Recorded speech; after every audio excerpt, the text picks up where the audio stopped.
Hi guys, so this is going to be Chase's 9 and 10 month update. He is somewhere playing back there. Let's hope that he stays back there because I have my camera on the gate and I have, well, the lamp he can't really get to, but I have my camera on the gate and I don't want him coming over here and touching it because he just was doing that and he messed everything up and I had to start over. So hopefully you will just go play, and I'm going to need my phone, so I'm going to be taking that in a second. He's got my phone down here. Anyway, I missed his 9 month update, so this is going to be 2 months combined, and I can't really remember that much about what I wanted to say about his 9 months update, so what I'm going to do is pull up his 9 months Instagram picture, and I have it right here. If you don't follow me on Instagram, go follow me. The link is down below. But basically, I'm just going to talk really quick about what I wrote for his picture, and then I'll just get into his 10 month update. He loves my phone. Can we just start with that? He loves my phone. He loves the tablet. He loves everything he's not supposed to have.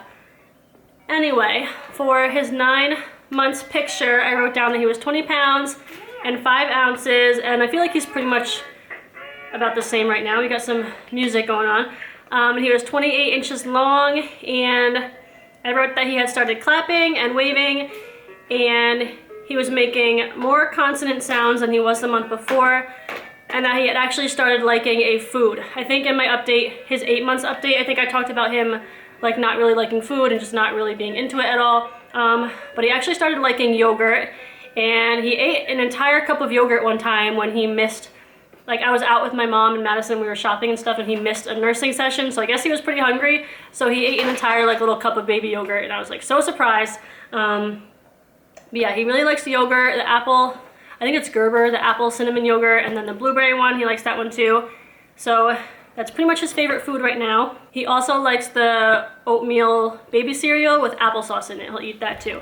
So that was at 9 months, and the main things that I wanted to talk about for his 9 months update that I would have talked about if I ever got around to his update at the time was what happened at his 9 months doctor's appointment. So at his 9 months appointment, the doctor asked me how he was doing, like speech-wise, I guess, like what he was saying and consonant sounds he was making and stuff, and at the time he was really only making like one sound, and that was the ba sound and ah, I guess, but that's not a consonant sound. So pretty much all he was doing was ba, and she asked me if he was like trying to talk back to us, not talk back to us, but like make conversation with us, like if he was trying to like engage with us speech-wise, I guess, if that makes sense. And I was like, no, not really, like he just pretty much like does his own thing, and like it didn't seem like he was trying to talk with us, if that makes sense.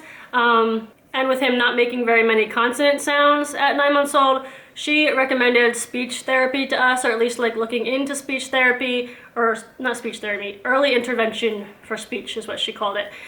So she told us that we could maybe look into that because I guess she felt like he wasn't saying as much or making as many sounds or engaging with speech as much as he should be, or as much as she would have liked to see him do. So she mentioned that to us, and then I also talked to her about his eating, how he just wasn't into food, and he like would never put food into his mouth on his own. And whenever I did feed him, he would like, it was hard to get him to even open his mouth, and when he did open his mouth, he would make like faces, and he was constantly just like spitting food out of his mouth, like pushing it out of his mouth, and just not into it at all.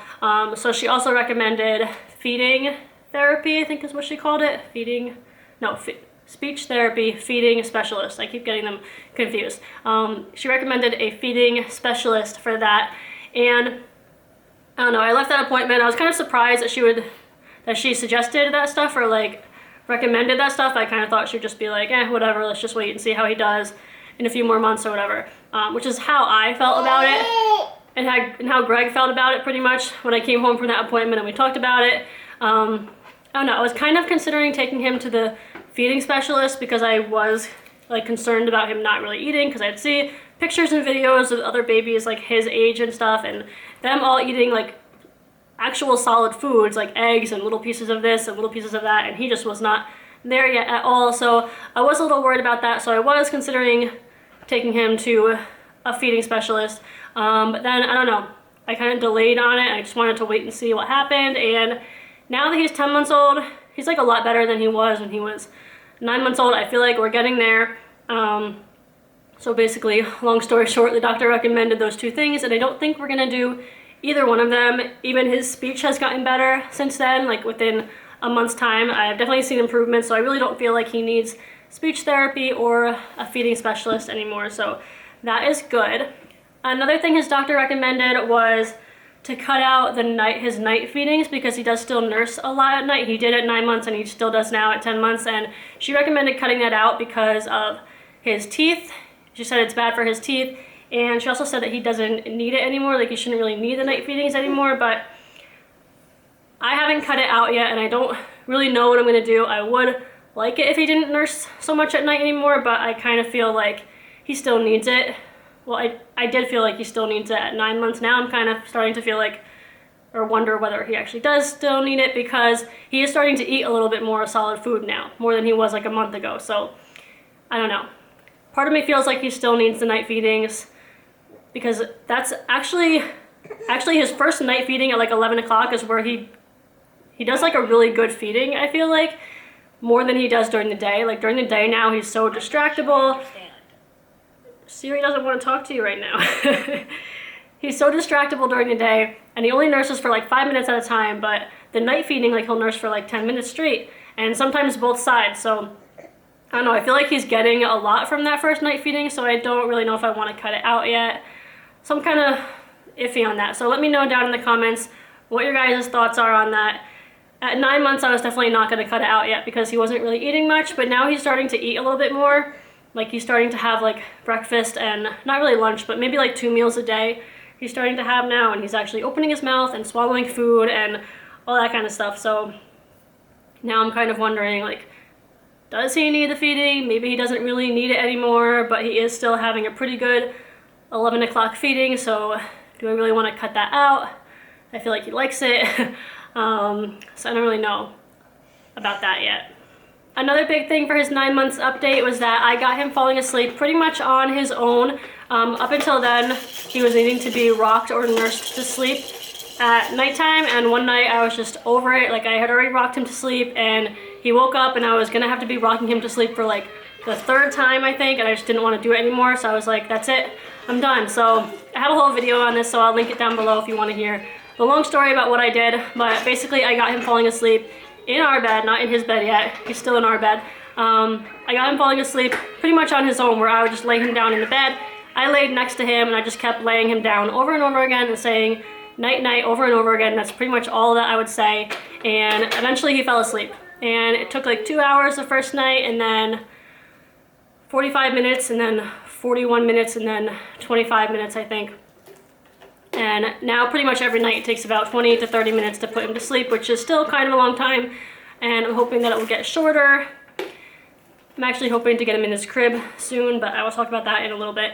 But yeah, that was a big thing for during his 9th month, was that I got him falling asleep for the most part on his own, which I was really, really excited about. I think that's pretty much it for his 9 months update. Now I'll just move on to his 10 month update. So I have notes on my phone again, and I'm just gonna go down in order of how I wrote it down. But I wrote that he's into everything. I call him like a little troublemaker. He will play with his toys as a last resort. After he tries everything else, then he'll be like, all right, well, I guess I'll play with my toys now. He loves to stand at the gate and just like shake it back and forth, so that's fun. He throws all his toys. Does that count as like playing with his toys? He'll throw them all over the gate, so I'll just have to keep picking them up all day long and putting them back inside here. We have basically our whole living room gated off for him, so it's like one big playpen for him. But he will push the gate up against the TV stand and try to reach the stuff on the TV stand. He's figured out how to do that. He's constantly into a basket that I have in that table back there. I have like a basket with like little things in it that's not for him, and he keeps trying to get that. Basically anything that he's not allowed to have is what he wants, but I guess that's pretty typical for a baby who's just exploring, and everything that's not his is the most interesting stuff. But he does have a favorite toy. We have it out here. Where's your favorite toy, bud? His favorite toy right now is this little car. And I think, who got this for you? Did Grandma get this for you? Somebody got this for him. I don't think we got this for him, but this is his favorite toy right now, so it's pretty cute that he actually has a little favorite toy. And the ball. He has like a little basketball. He likes this one. He likes this too. Right, bud? You like this? He'll actually like play catch kind of with that. Like, I'll roll it to him and he'll like go like this with it in his hands and try to like roll it back to me. So that's really cute. As far as his speech, he is definitely making more consonant sounds. He'll say like ba and ga and wa. And I don't know, he's making all kinds of sounds, and he does try to like mimic us now. Like occasionally we'll say a word to him and it'll sound like he's trying to say that word back to us. So that's pretty cool. No mama or dada yet. Dada, or dada. He hasn't said any words yet. Did you poop? I hope not. I really don't feel like changing a poop diaper right now. And I don't remember when Madison said her first word either. I'll have to go back and look at my notes or whatever, but yeah, no words yet, but that's fine with me. Can you stop going on the gate? No. Yeah, basically I'm not really concerned about him not saying any words yet. I know some babies talk earlier and some talk later, so he'll talk when he's ready. Stop climbing on the gate. You're gonna mess up my camera. You're gonna mess up my camera. Are you getting tired? Huh? Are you getting tired? Why don't you go play, huh? Why don't you go play? No. See ya. I'm wearing a necklace for my video, but I can't wear necklaces in normal everyday life because they just get yanked on.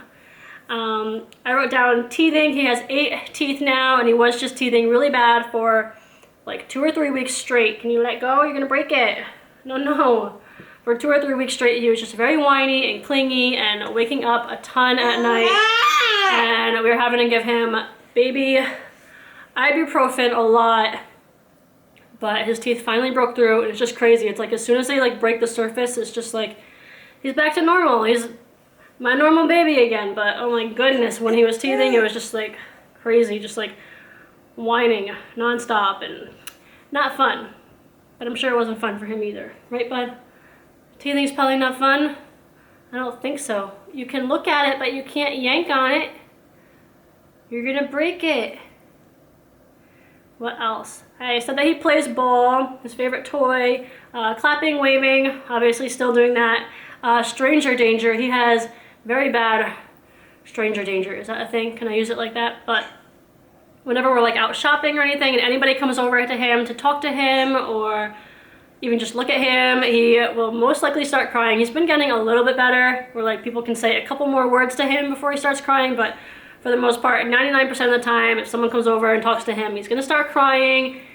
And yeah, I mean, it is what it is. I guess some babies are just like that. He's out with me a lot. It's not like I keep him in the house all day long and he never sees anybody else. He sees people all the time when we go out. He's very, I don't know, it just makes him cry, I guess, when other people talk to him. And even like our family, like Greg's mom and my mom, because he doesn't see them often enough, so he just gets scared, I guess. So he'll cry with them too. Can you stop pulling at my necklace, huh? Stop it. Come here. All right, I got him a new toy. I'm gonna try to keep him busy with something over there for a little bit. So yeah, the stranger danger thing, it's not really getting any better yet. I was gonna say I said this already, but I didn't say it already. He started putting food in his mouth on his own just, I don't know, a week ago. That is a really loud toy, sorry.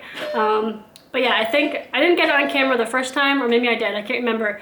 But I got one of the times on camera. I was just sitting here with him and I had like the little puffs, I think they're Gerber too, like the ones that look like little stars and they dissolve really quickly. I was sitting on the floor with him in the living room, just trying to keep him occupied. I was trying to keep him up a little bit longer because he was really, really tired. And I was trying to make it till like 6:30-ish. So I was feeding him. I had like food out. And I don't know, I think he knocked some on the floor or something and he picked it up and put it in his mouth all by himself. And I got so excited because, this is crooked. I guess, no, it's really crooked. Oh my gosh, that is loud. Sorry guys. I got really excited because he had never put food in his own mouth before. It was always me putting it in his mouth, and whenever he would pick one up, he would just throw it on the floor or fiddle it around in his fingers and then just drop it. Like he never put it in his mouth before, but he finally did that. So yeah, and ever since then, whenever I put the puffs in front of him, he will put one in his mouth right away. So he's actually starting to eat them. He's trying to like mash them. So we're making progress in the food area. So I'm really excited about that. I can't wait to be able to like go shopping with him and bring little snacks for him and just like keep him occupied that way because, hold on, I need a drink. I used to do that with Madison all the time when I would go shopping with her. Just like snacks were like my, how to keep a kid happy while you're shopping is just to feed them the whole time. So it's just gonna be nice when I can finally do that with Chase. I also wrote down that it seems like he likes like homemade, how do I explain this? Like food that I make. Like if I cook a dinner and I take a little bit from our dinner and puree it for him, it seems like he likes that more than like plain foods, like just like a single fruit or a single vegetable or like anything store-bought. Like he doesn't seem like he likes that stuff too much, but if I take our dinner and I take a little bit of it and I put it in the baby bullet and I puree it for him, he seems to like that. So yeah, he's actually been eating our dinners sometimes, if it's like baby appropriate, of course. Like one time we had chicken pot pie, and like if I cook anything in the crock pot, he'll have some of it. The other night I made ground beef and I kept a little bit of it out and didn't put any seasonings or anything in it, and then I pureed that with some potatoes and carrots, and he liked that. So yeah, definitely making some progress in the eating area, so I'm really happy about that. He's also balancing and standing on his own for a few seconds now, and last month he was not there at all. He just like had like no balance at all, but all of a sudden he just started like just like holding on to my legs or something, and then just like letting go. And it's so funny because he'll put his hands like all the way up in the air and just like stand there for a few seconds at a time. And so now he's like getting pretty good at like balancing. And now I'm wondering if you will walk before your first birthday or not. Could go either way, so we will see, but he's definitely making some progress with balancing. He hasn't attempted to take any steps or anything like that, but I think maybe give it another month or so and he might. Just have to wait and see. Also, his nap schedule, I'll talk about his naps in case any of you were wondering. He's still taking 2 naps a day. Some people were questioning whether he should only have 1 nap and then maybe he'd sleep better at night, but no, he still needs 2 naps because his first nap is like 2 or 2.5 hours after he wakes up, and he wakes up anytime between 6 and like 7:30 if I'm lucky. So his first nap is usually around 9 or 9:30, and then he wakes up around 10:30 or 11, I guess. He normally sleeps for like an hour and a half. So yeah, he would never be able to go from that point all the way up till his bedtime, which is between 7 and 8 usually. So he definitely still needs his 2 naps, and they're both usually about an hour and a half. Sometimes I can get a 2-hour morning nap out of him if I nap with him, which I have been doing. I should probably talk about that too. With the whole like sleep deprivation thing and just not sleeping well at night. I started napping with him in the morning sometimes, not all the time, but sometimes I'll go back to bed with him for his first nap in the morning and just get an extra hour and a half, and it has been helping so much. So if you guys are dealing with the same thing, going through the same thing that I am, with a baby just still not sleeping through the night at 10 months old or however many months old, and you're just getting really over it and just like really tired, if you can take a nap with them. I know everyone would always say that to me, oh, nap with your baby, you gotta nap when they nap, and I never wanted to do it. Like I just felt so lazy about it, and there were so many other things that I wanted to be doing with my time rather than sleeping, but it had just gotten to the point where I just felt like a really crappy mom, basically. Like by the time Madison got home from school, I was just like so tired and just like I had no energy to really even do anything with her, and I was just feeling really terrible. So yeah, I gave in and I decided to see what would happen if I took a morning nap with him, and honestly it has helped so much. Like just getting an extra hour and a half just makes such a big difference. So yeah, put that out there. Don't feel bad about it if you do need to take a nap with your baby occasionally, or even every day. If you need to do it every day, go ahead and do it. And see if it helps you, because it's definitely helped me. So yeah, nap time. Bedtime I mentioned is between 7 and 8, and he wakes between 6 and 7:30. I actually have one of those babies who wakes up really early. I remember Madison used to sleep till like 9:30, and I would hear about other babies who woke up at like 6, and I'd be like, wow, that must suck to have a baby wake up that early, and now I have one of them. But what are you doing over there? Did you fall over? What are you doing? Yeah, now I have one of those babies who wakes up really early, but it's okay because I gotta be up pretty much around the same time, a little bit later, to take Madison to school every morning, so it is what it is. I said he's still nursing through the night. Not like through the night, but he still wakes up. Usually around 11 o'clock he'll wake up pretty much on the dot every night. And then if I'm lucky, he'll sleep for I don't even really know what time it is, but I'm assuming it's about 5 o'clock or 6 o'clock in the morning. He'll wake up and I'll nurse him again in bed. Sometimes at 6 o'clock he'll just want to wake up, but he wakes up at like 5-ish, he'll go back to sleep for a little while. And yeah, he is still in our bed, still co-sleeping, bed sharing, whatever. And I do want to try to get him into his bed, but I am like so conflicted on it sometimes because at nighttime and I crawl into bed with him and it's just so cute and we cuddle and stuff. Like I like that sometimes. Sometimes I don't. When he's waking up a lot, I'm just like, oh my gosh, I just wanted you to sleep in your crib. But other times it's just like, it's cute, especially like when I come to bed. Sometimes he'll be sleeping lightly and he'll hear me come in the room and he'll sit up in bed and he'll see me and he'll get all excited and he'll start like giggling a little bit because he knows I'm gonna come into bed with him. And then I'll usually like end up nursing him back to sleep if that happens. So he gets excited for that, and I just feel like he likes cuddling and he likes having us close. And I mean, I kind of like it. I mean, I like it too. It's hard because part of me wants to have my space back in bed and like sleep how I want, and I also kind of think that maybe if we weren't co-sleeping, bed sharing, whatever, that maybe he wouldn't wake up for that feeding, or maybe he would just sleep better. So I don't know. I'm not really. I mean, we're gonna get him in his crib. I guess that's what we have to do. He's 10 months old. He should be sleeping in his crib, and I'm gonna miss it a little bit though. I'm definitely gonna miss it, but yeah. So my plan is to get him in his crib and do the same thing that I did with him when I tried to get him to sleep on his own in our bed. Just laying him down over and over again until he falls asleep and just telling him night night. And I'll probably just say something like, you have to sleep in your crib, or this is your bed, or something like that. So not that he can really understand me. But come here, bud. Come here. Mommy's done. You want to end the video with me? We didn't get a thumbnail. I didn't get a cute thumbnail with you this time. What is the matter? Yeah, that is pretty much all of my notes. So I hope you guys enjoyed this update. Of course, if anybody has any questions or you want me to explain anything more, just leave a comment down below and I will get back to you. You want to say bye, buddy? Thank you guys all so much for watching. You want to say bye? Hey, say bye. Chase, say bye. And we will see you all in our next video. Bye, guys. Say bye. Say bye.